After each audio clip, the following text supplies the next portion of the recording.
Welcome to episode 66, Growing Up in New York, part 1, with Michael Kolbrener. Please don't forget to like, comment, share, and subscribe. We are back with another episode. This is episode number 66. Crazy. And we've got alumni here now, man. We've got alumni. We've got the third or possibly fourth appearance of Michael Kolbrener. Michael, how you doing today? I'm doing great. Thank you for having me again. It's such a treat. Yeah, I love having you on because we can talk about anything and have fun, right? And so that's what this whole thing's about. It's about having a good time and sharing some fun with people. I agree. So I called Michael in a panic on Friday. I was in the midst of editing Monday's episode, and we had some technical difficulties. And right now I think I'm going to re-record it. We may try to rescue it. I called Michael. I'm like, hey, can you help me record an episode before Monday? Next week, by the way, I have like 4 episodes scheduled, so I'll be ahead again, but I just happen to be caught up. So Michael said, Sunday afternoon, let's rock and roll. What's the topic? And today's topic is something that we both know very well. What was it like growing up in New York in the 70s, late 60s and 70s? I mean, just an amazing time, an amazing topic. So, hey, thanks for pitching in today. It's a pleasure to be here. I mean, the podcast is going so great. The guests are amazing, and it's just great to be a part of it. So thank you. Thank you so much. I had a client, you're going to love this, call Steve Gerhardt. And he's a client at a pretty big retail company of ours. And he goes, holy cow, I just found out Vic has a podcast. I know him very well. He goes, I couldn't believe it. He goes, I binge watched all of them. I'm like, I said, Steve, he watched like 80 hours. Yeah. He said he binge watched all of them. He went all the way back. I'm like, wow, that's pretty impressive. So yeah, that's a lot of good stuff. Special shout out to Matt. We'll thank Matt for that if he catches up with this one. You know, Michael, man, I'm so lucky that I grew up in New York in I guess in the days I remember, the very late 60s and through the 70s, the early 70s. We didn't move from New York until 1978. I was born in 1964, so I had a good run there of public school and then the neighborhoods and things. And I have the greatest memories, and I can't imagine getting an opportunity to really grow up anywhere else. Yeah. Mine was a little bit different because I grew up on Long Island, in a real kind of affluent suburb that my parents sort of struggled to keep us in. Okay. But I always thought of myself more aligned with New York City. People don't understand how short the distances are between things in New York. So I grew up in a town called Roslyn. It was 15 miles from New York City. And so but about an hour and a half. Yeah, to drive exactly. there in traffic, right? But we were there every weekend. My mom used to take us into theater. And when I got to be, as young as 13, 14 years old, I was going in on my own. We'd go to Met games in Queens on the train, and so, being a part of New York City culture. And like you said, the 70s, I think people can't imagine how different, the city is now. We went to see a Broadway show the other night. It was on 42nd Street between 7th and 8th. And, that was a neighborhood you kind of didn't go to in the 70s. There were no prostitutes when you went the other night, right? No, there were none. There were no peep shows. Street was the street, There was no triple X. Yeah, my mom used to say, look straight ahead. Look straight ahead. And now it's very family friendly. And when I was a kid, there are famous musicals like 42nd Street and Guys and Dolls that used to celebrate the idea of this incredible Times Square. And when I was a kid, I was like, what? Where is that place? And in the 90s, Disney really bought a lot of land in Times Square. Big time. And so, they rebuilt a theater and everybody started investing. And now, Ernst & Young has a big location. Like all the big companies have crazy big locations right in Times Square. It's so different now. I'll say if you've never been to New York, I mean, people have to get there. It's amazing. Yeah. And find a friend to help show you around. I read about people going and being like, well, I didn't know. And make a friend. Go on Reddit. You'll figure out the right thing to do. Make a friend for sure. You mentioned something that just, I love how these conversations start. We're going to go. The distance, like everything being very close geographically, but you might as well think it's on the other side of the planet growing up, because I grew up in Brooklyn, in the Midwood section of Brooklyn. First of all, anywhere I could get on my bike as a kid, and pretty much I don't recall having a don't go this far from maybe like 7 years old and older. Like if I had a bike and I can pedal there, like my mother, they didn't want us getting hit by a car. But I think we rode a little bit on the sidewalks, a little bit in the streets. We had good street awareness.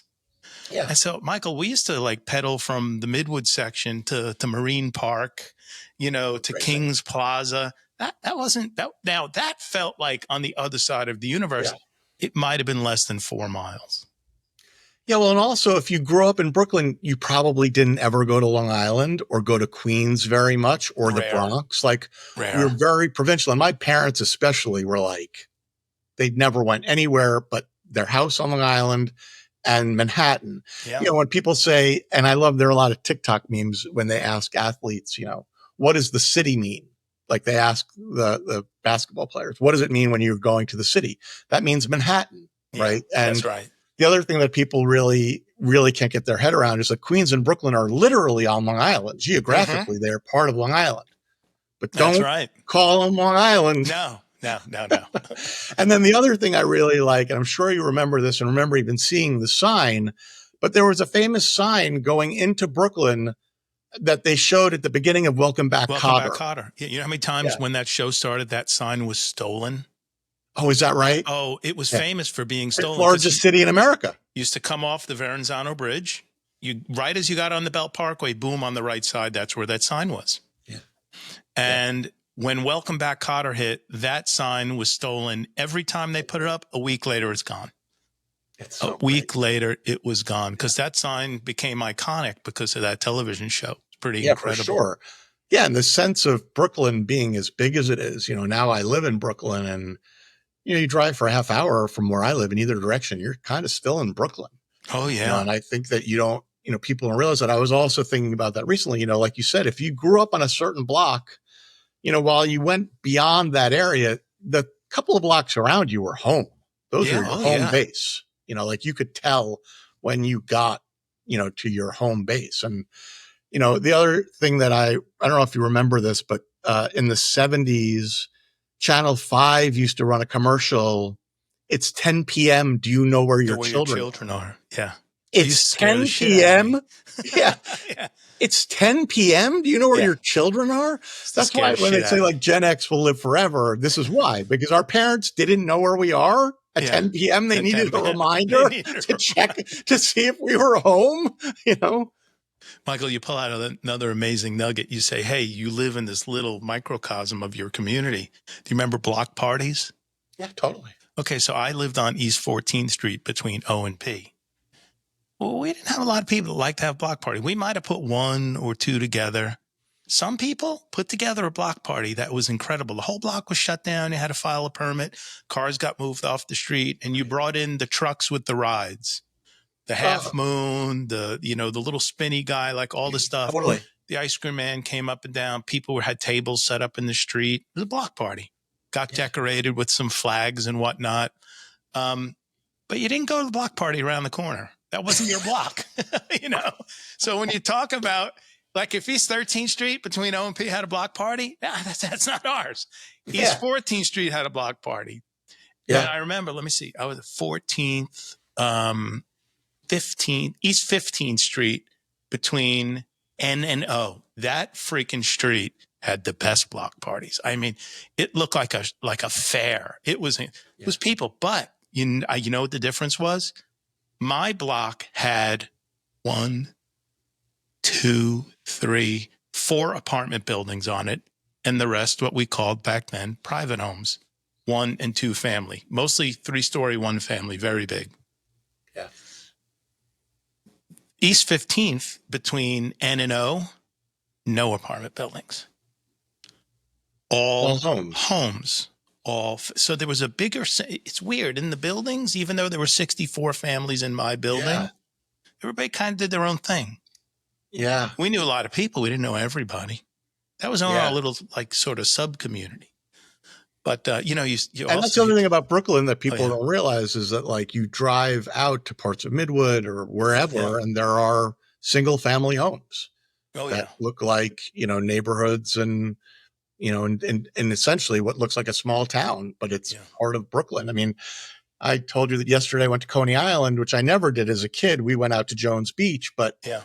the idea of getting off the subway and being at the beach, is an Pretty cool. incredible feeling, And then, we couldn't have this conversation without talking about, one of the greatest New York movies of all time, which is The Warriors. Mm. And when I was growing up, Or my I bottles. didn't understand I didn't Yeah, understand why there were hundreds of gangs in New York. And it's for the same reason we're talking about. If you lived on a block, that was your block. that was it.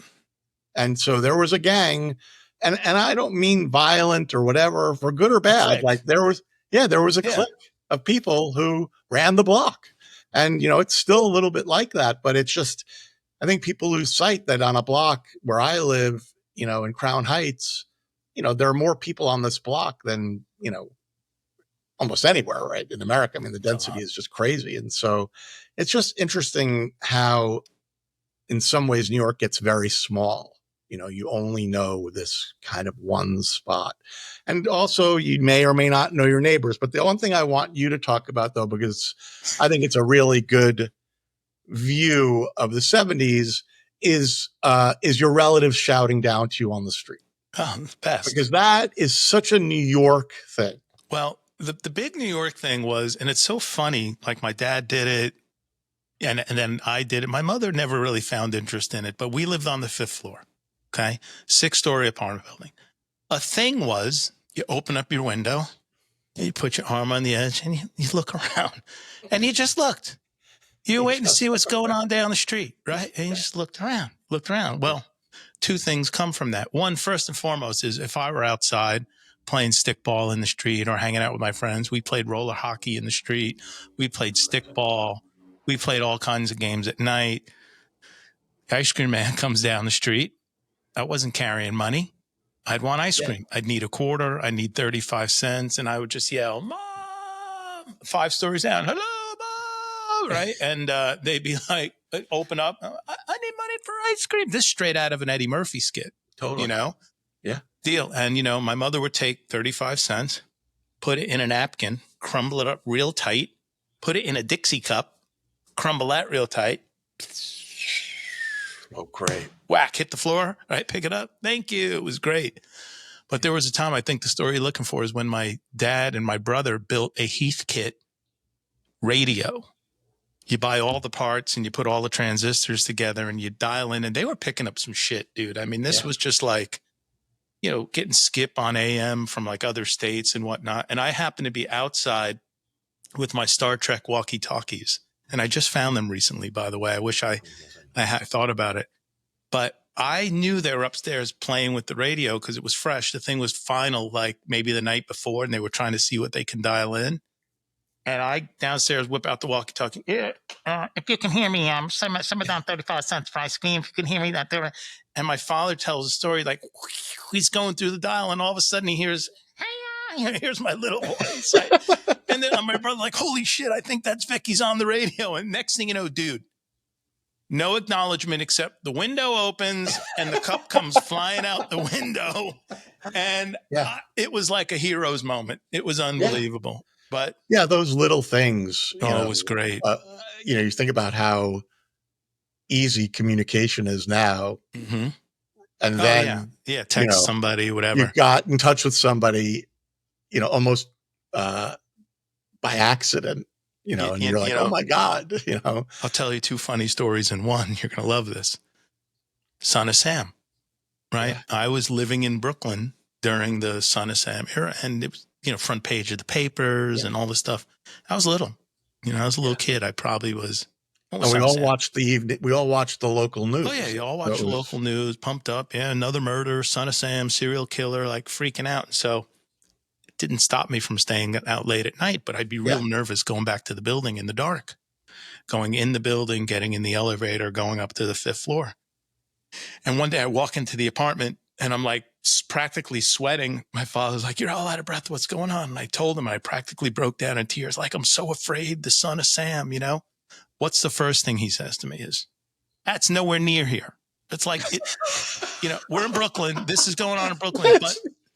But the point is that your point is it wasn't the block. If it were around the corner, that's almost not that's nowhere near here. He dismissed it so quickly.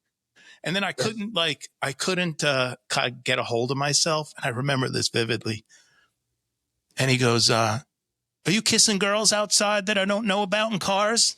I go, "Of course not." He goes, "Well, then you got nothing to worry about. He's only attacking people that are kissing in cars." And I'm like, it's so New York. So New York. Yeah, it's not my neighborhood. Not my neighborhood. And don't do that. And I don't do those things. Right past you. Yeah. I don't do those things. I don't have to worry. New York. But it's funny. It's still like that. It's still like that now. Because things happen. To a lot of people. Like there's something happened 3 blocks from me.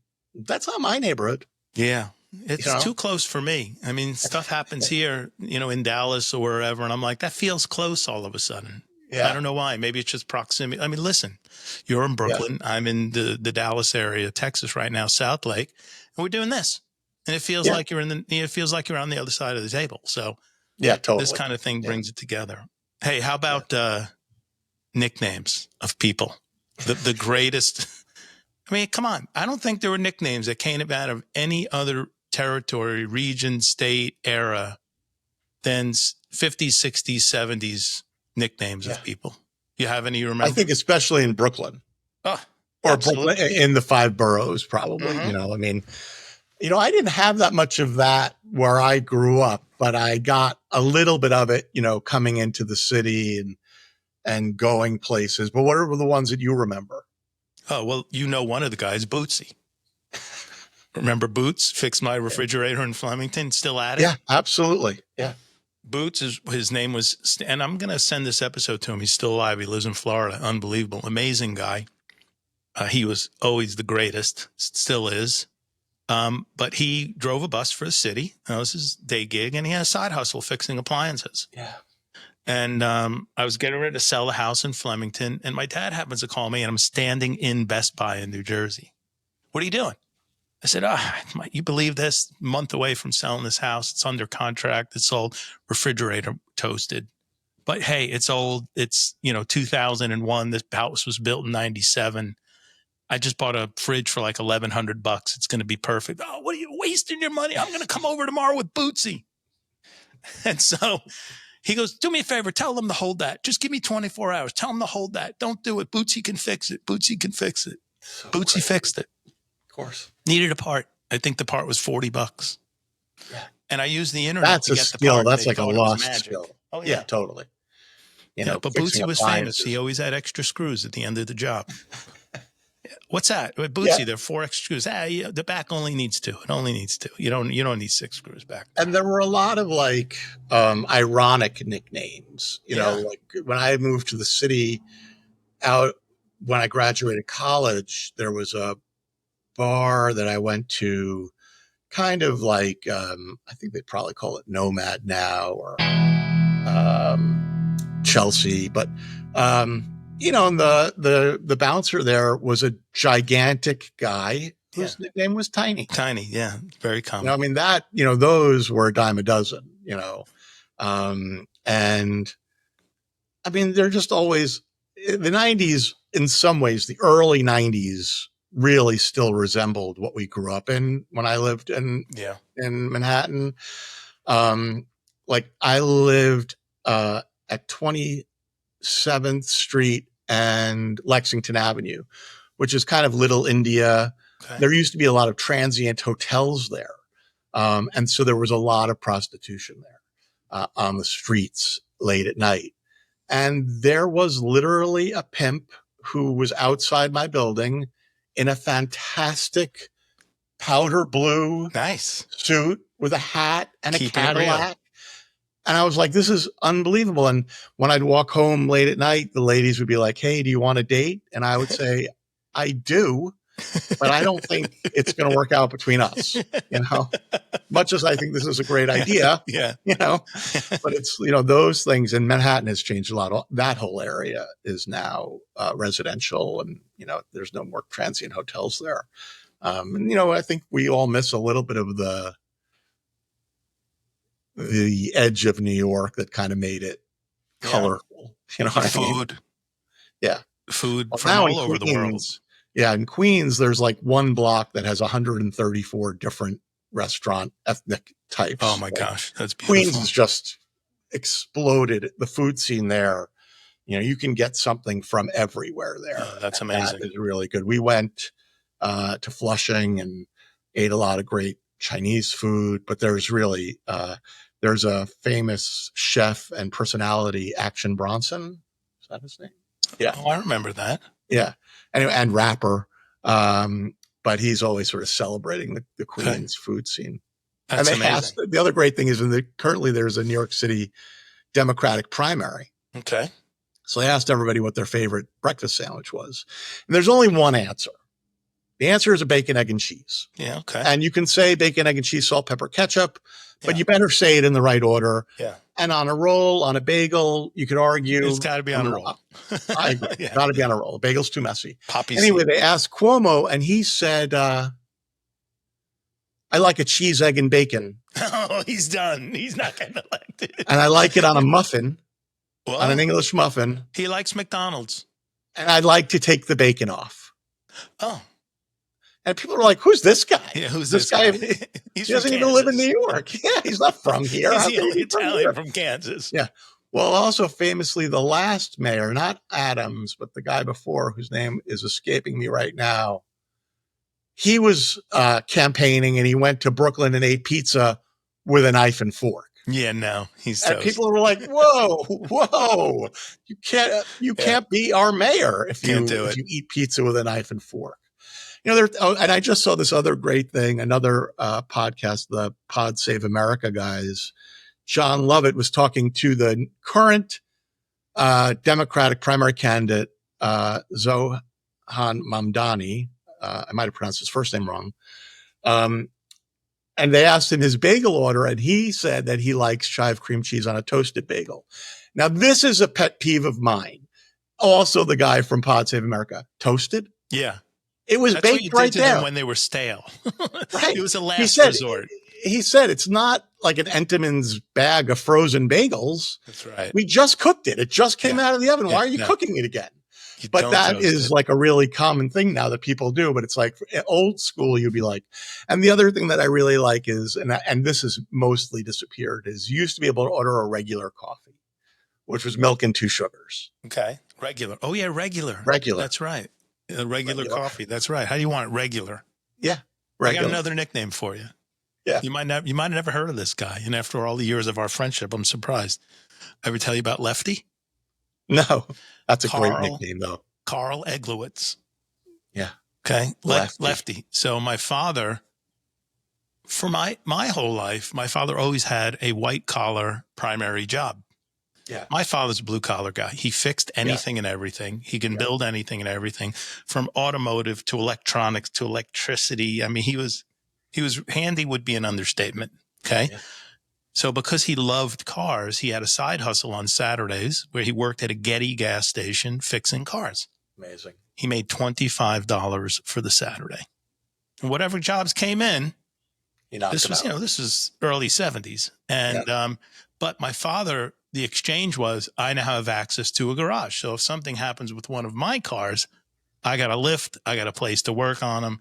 I can change my own oil. I got access to wholesale parts, So it was a great trade for him. Plus, he loved it.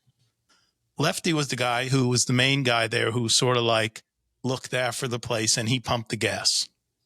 So I would go with my dad on Saturdays and only work for tips. And I'd take some weight off of Lefty. Lefty was an older guy then. Yeah. And when I was a teenager and we had moved to New Jersey, unfortunately, Lefty had had a stroke and he had difficulty speaking. And the last time I talked to him, he had, my father put me on the phone with him. He called to check up on him, and he goes, "Oh, somebody wants to talk to you. Hey, it's Lefty." And I was sort of taken back by his condition. But the guy had so many one-liners. He was a complete legend. Everybody who came into that gas station loved him like he was, Uncle Carl. His personality was bigger than life. He took and gave shit just as well as anybody could. I mean, and if you're going to give it, you got to take it. And he did like a champ. They broke his balls like nobody's business, but he could give it with a smile on his face. Yeah. And he was a guy that was just to this day, I really don't know why they called him Lefty. Yeah. Maybe he just was a lefty. He was left-handed. It could be simple, but I can't confirm or deny that. It was just an unbelievable time. That scene in The Sopranos when he walks into the bar and he names all the guys. Yeah. He got all the names. Yeah. Johnny 2 times. He says everything twice. Oh no, that was in Goodfellas. Oh, that's Goodfellas, right? Yeah. What did I say? I got to read the papers. You said you said Sopranos, but that was Goodfellas. Yeah, that scene in Goodfellas when he walks in is just it's so great. Oh, Goodfellas is a shot out of New York. I mean, they got that right when they really sort of tried to capture and depict what it was like in that time, in that era, doing the whole. So you think about those guys. They all lived in Queens near JFK. So the fact that they hit JFK and stole all that money in their backyard. I know. And got away with it. They got away with it. Everybody knew they did it. It's just crazy that time. It was also a different time too, because in 4th and 5th grade at PS 199, which was on Coney Island Avenue and maybe between M and N, that was where I went. And I was about 7 blocks from there. And I walked to school from like 1st grade on. I think kindergarten, my mother walked me to school. 1st grade was like, hey, you graduated. You could walk to school on your own. 7 blocks, no problem. And not like I was hooking up with an adult or somebody else. Just like, you go. I just walked. My parents didn't have the anxieties and fears that we have, and certainly that my kids would never let their kids do that. But we did that. It was amazing. What's the point I was trying to make about New York? Going to school, Brooklyn. I lost it. But the point that I brought up there is that you could just do these things. You just go out and you walk, and it was a different time. Different times. You had access to. Parents let people out. They weren't latchkeying them. Yeah. Or they were latchkeying them, rather, I should say. Yeah. The other thing that I always remember, because people said in the 90s, did I go to Brooklyn a lot? In the 90s, we didn't really go to Brooklyn. You think about the subway map. Like the subway map lets you off at a stop, and then you're there. I don't know how to get to my friend's house. Like we didn't have GPS. We didn't have a map in our pocket. And so the idea of going to Brooklyn was like a little bit complicated, because what do I do when I get there? It's my friend's got to meet me at the subway or give me very explicit directions, because otherwise I'm not going to find the thing I'm looking for. Like, totally. I just love the idea that the subway map makes the city look very interconnected, which it is. But when you get to that neighborhood, that map stops helping you. Totally. There's nothing you can do to find where There's you're going. nothing you can do. I remember what I was talking about, Mr. Booto. So 4th and 5th grade, I was part of the band, but it was not the brass. We had strings. We had violin, viola, cello, and I played string stand-up bass. There were 2 of us. And me and this kid, Dean, and I can't remember Dean's last name, were like the Mr. Booto helpers. So we would show up at school 30 minutes early. And there was a back door that nobody was allowed in, but kids used to come to the back door before coming in the main door, which was next door. And they'd hand us the instruments. And the instructions were, do not let anybody in this door, no matter what. They're not allowed in this door. They have to come through the main entrance. But take the instruments. And then we sat them out in the music room, opened them so they'd get acclimated. And Mr. Booto would tune them all up. Wow. And so when everybody came in for their music lessons, they're ready to go. As the orchestra, they were ready to go. Mr. Booto, to show his appreciation, asked our parents if he could take us to a Met game. Oh, what a delight. So Mr. Booto picked us up from our homes. Dean lived not too far from me, but not too close. Like we weren't neighborhood friends, Yeah. but we knew each other through school. Drove us. He had to stop at his house to pick something up. He stops at his house. We go inside. He gives us each a root beer. We leave. We go to the Met game. He takes us to the Met game. Mr. Booto didn't have kids.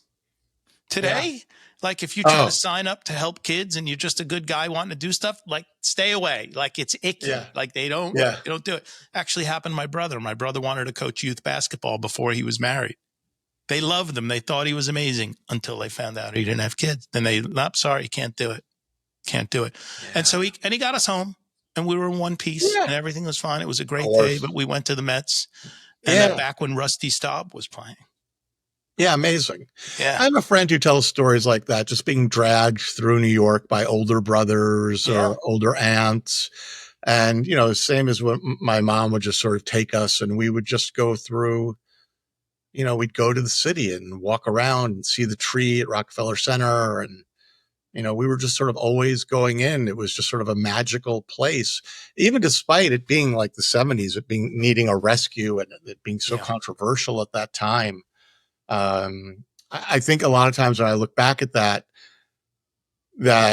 it gave us a wrong impression of things, you know, like, yeah, things were not good, but day to day in your neighborhood, things were okay. And a lot of the neighborhoods, things were okay, you know, but if you kind of just watched the news, you thought New York was this sort of hostile, you know, difficult place. And, you know, the reputation New Yorkers have, I think it's changed a lot. And I think it's changed a lot since 9/11 and Hurricane Sandy.